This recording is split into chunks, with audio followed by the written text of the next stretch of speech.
hour with custom cycle, Street ET, second round.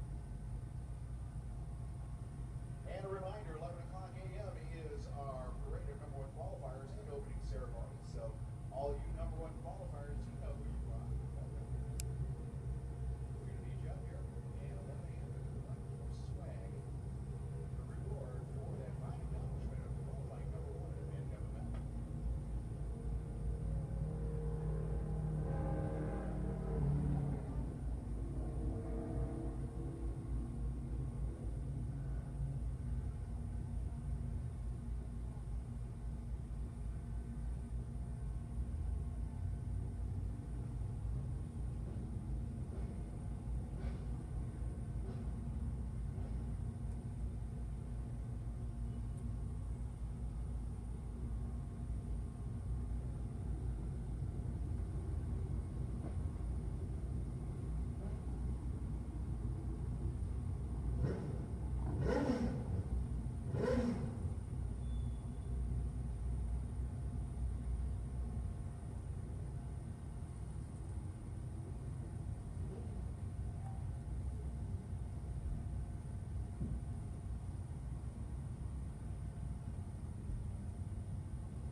I just set it up over there.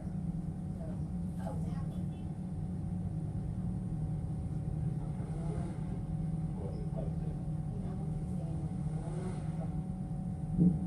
Yes, I'm just doing a test, you know. Hello, world. Hello, world. This is a test. This is only a test. No Test of emergency, the emergency broadcast system. This is a race test. Beep!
number. Eric Griffith shows him a better a better reaction time. And although does not run as close to his dial, the reaction time is the difference. Mr. Griffith, the winner.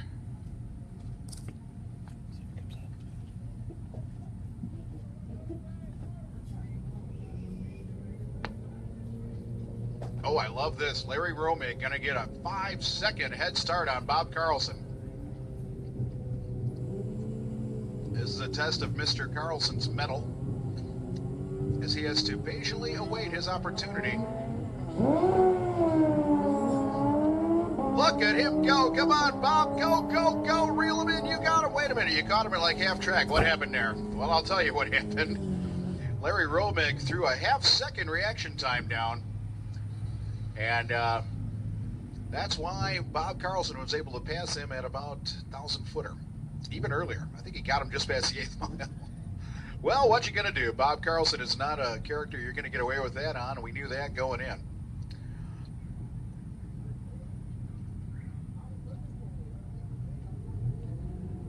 Robert Bang Jr. now going up against Barry Purnell. Very close on the dials right now. Robert with a slight head start. Boom, boom, boom, boom, boom. There they go. Hey, Barry Purnell puts a little bit on him off the line. Not much, though. Not much at all. As they do the finish line handshake, Barry Purnell comes out on top. 996 on a 970 dial.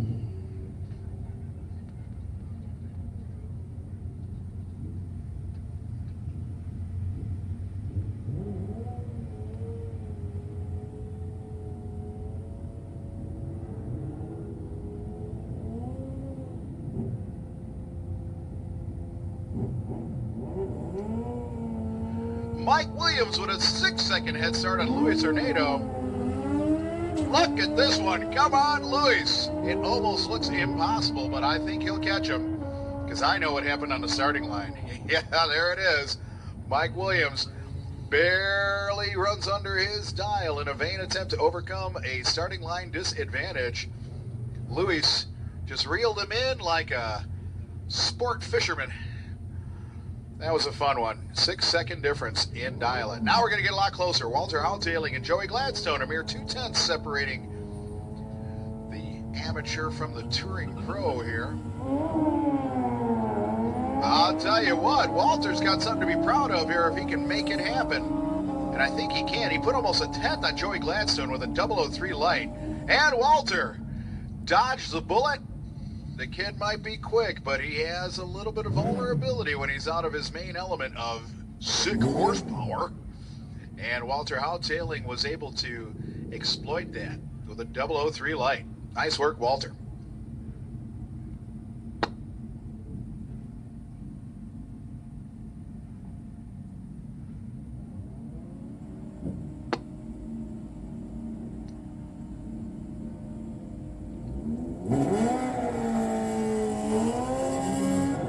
Singleton, unable to resist the fury of anxiety, leaving second. Goes red by 46 thou. Red is dead. Bobby McCarrick. An efficient bit of work there. Goes 12-14 on the 12-12 dial.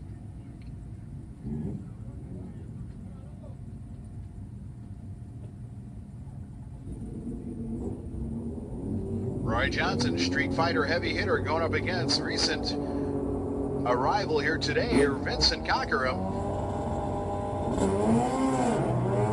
Look at that. Roy leads first, but Vincent's got some for him in an 024 light. Once again, but something goes bad for Vince. He cannot run the number up top.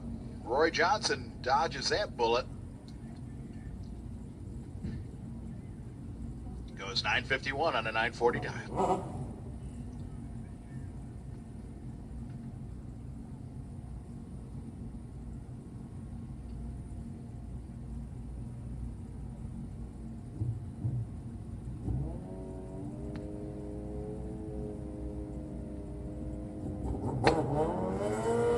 Now Chris Rolls and Thomas Lagasse. Just over a 10 separating nose dials, but no. Unfortunately, about 3/10 separate nose reaction times. Chris is a dead duck. He knows it.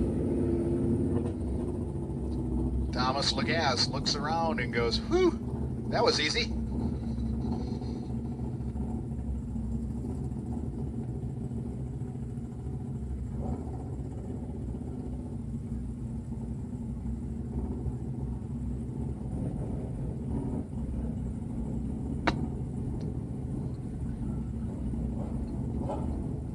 I saw Spencer Claycomb there in a VP racing lane. For a moment, I thought I was looking at Ben Knight. Had to do a double take. Similar leather, similar looking bike.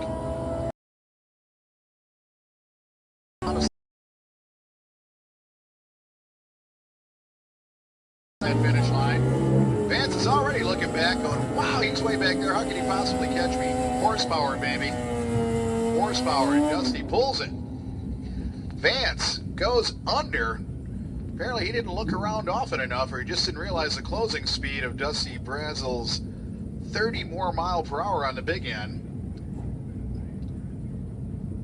Appears Vance put a little too much in the bank on that dial-in, but Dusty happy to show him exactly what's going on. Now Manny Carrasquillo, who has entered I think every class we have, certainly in every ET class, and that's cool.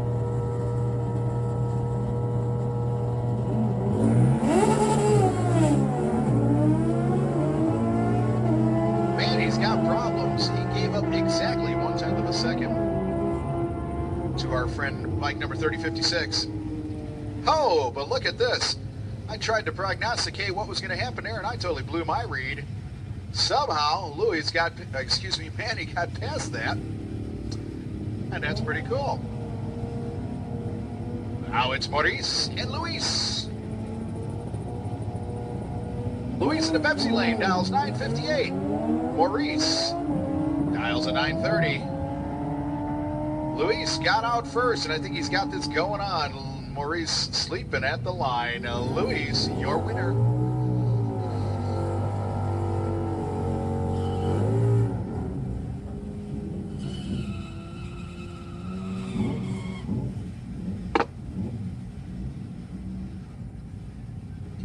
Smiley Riley back for more. You may know him as Clint Riley. He's going to get about a 1.6 second head start on Lee Kane in the VP Racing lane. And I hear the rumble, the roar, the majesty of supercharged nitro cackling away in the pits, making people's noses run and eyes water. Ain't nothing like a snoot full of nitro on a Sunday morning. Oh my goodness. Lee Kane just can't keep it patient. Easy win for Smiley Riley.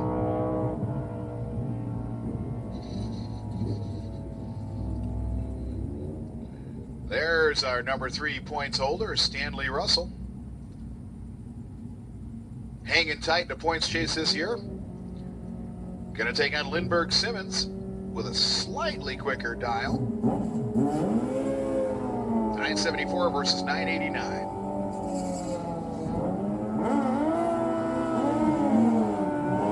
Stanley gets the win.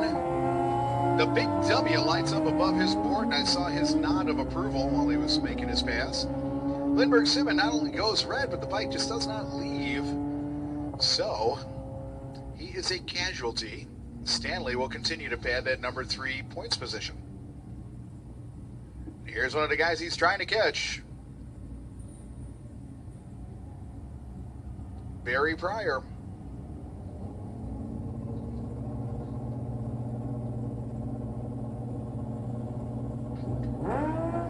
I take that back. Barry Pryor is well back in the points at Street ET, despite his lead in V-Twin ET. Well, that could all change here this weekend. Barry just went 0-1-2 on the bull, but Bob Burr right behind with an 0-15. Look at that, Barry Pryor gets in under the dial. That's all it took. Bob Burr, 1052 on a 1050 with an 0-15 light. 35 thousandths package there. Not world class, but certainly not bad at all.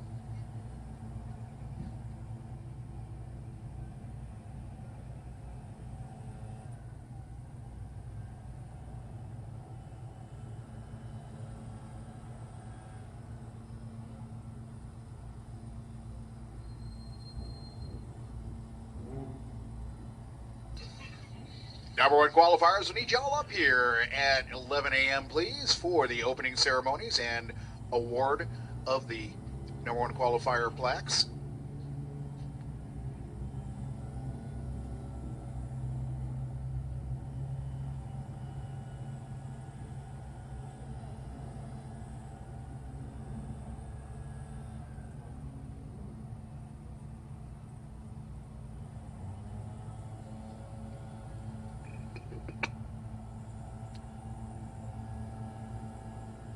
Check. There we go.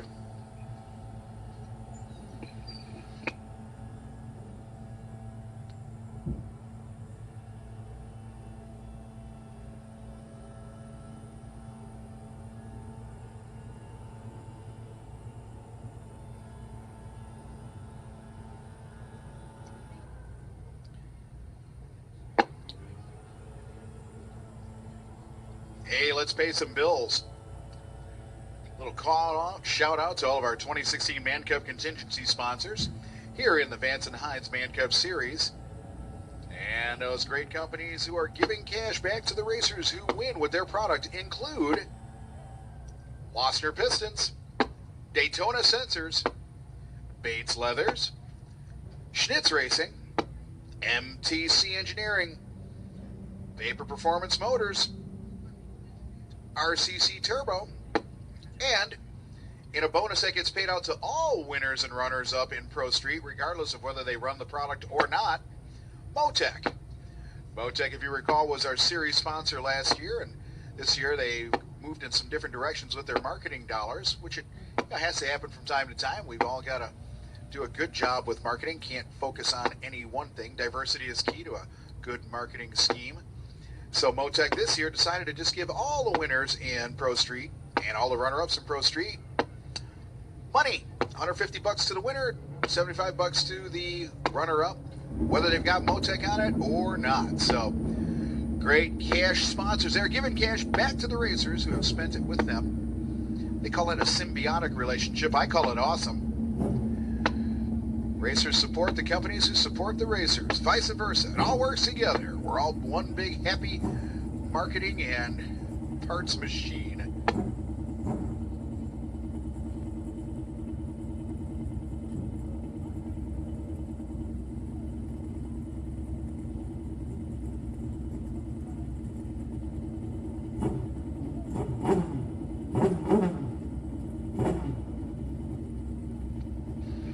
Check. Now moving into FPS Pro ET.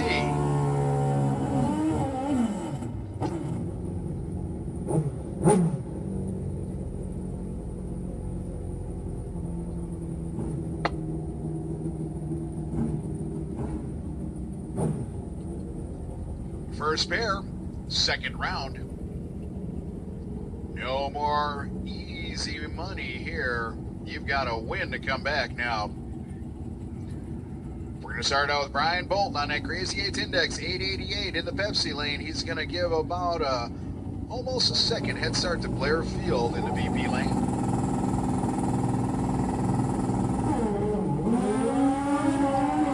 Both racers, clean leads, fair to Midland reaction times about the same.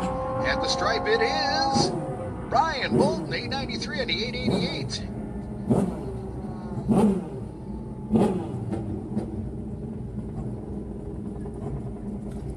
Points leader here at Pro ET is John Markham, who is running away with him. Spooky's got 318 points compared to his closest competitor and 181 points. That is a huge lead. Practically a 30% lead, half again as many points.